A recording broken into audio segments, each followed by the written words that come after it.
إياك نعبد وإياك نستعين. الحمد لله رب العالمين والصلاة والسلام على رسوله الأمين. أما بعد، محترم مسلمانان ورونو، کله چې رسول الله صلی الله علیه وسلم د مکې نه هجرت کو مدینې ته تشریف ویوړو، نو په دغه وخت کې به رسول الله صلی الله علیه وسلم خواله دا خلک د وفدونو په شکل کې راتلل.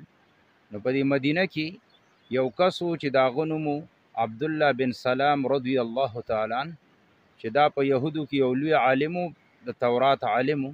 نو هغه ویلې ما اراده وکړه چې زم د دې نبي خواله ورځمه او زه معلوموم چې دا حق پیغمبر دی، رښتینی نبی دی که نه.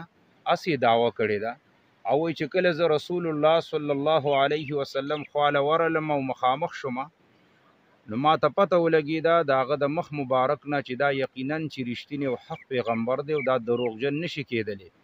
نو اولنۍ خبرې چې ما د رسول الله صلی الله علیه وسلم نه واورېدلې، نو هغه دا خبرې کولې چې یا ایها الناس افشوا السلام واطعموا الطعام وصلوا والناس نیام تدخلوا الجنة بسلام.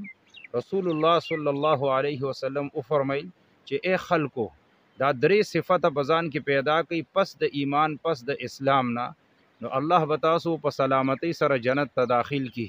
نو هغې کې اولنۍ خبره دا وکړه چې افشوا السلام، یو بل ته سلام کوئ. یو مسلمان رور دی ستا که تی پیژنې او که تی نه پیژنې، که ستا خپل دی او که پردی دی، نو ته ورباندې سلام اچوه.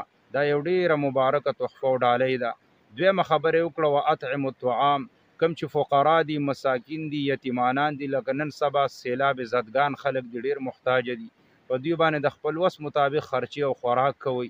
دریمه خبره یې وکړه وصلوا والناس نیام، په هغه وخت کې مانځه ته راپاسه چې دا ټول خلک د شپې د خوب په غفلت کې وده پراته دي، په دغه وخت کې ته راپاسه او یو 2 رکاته یو 8 رکاته د تهجد لمونځ وکړه. په داسې مانځه کې د انسان دکلاوه، ښودنه، شهرت، ریاکاري هم نه راځي.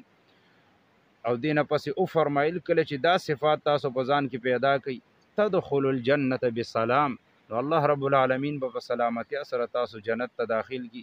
الله دې وکړي چې موږ او تاسو په ځان کې دا درې صفات پیدا کړو. الله به موږ او تاسو له جنت راکړي. زنده باد سلفی نیټورک، دا محمدي نیټورک، دا محمدي نیټورک.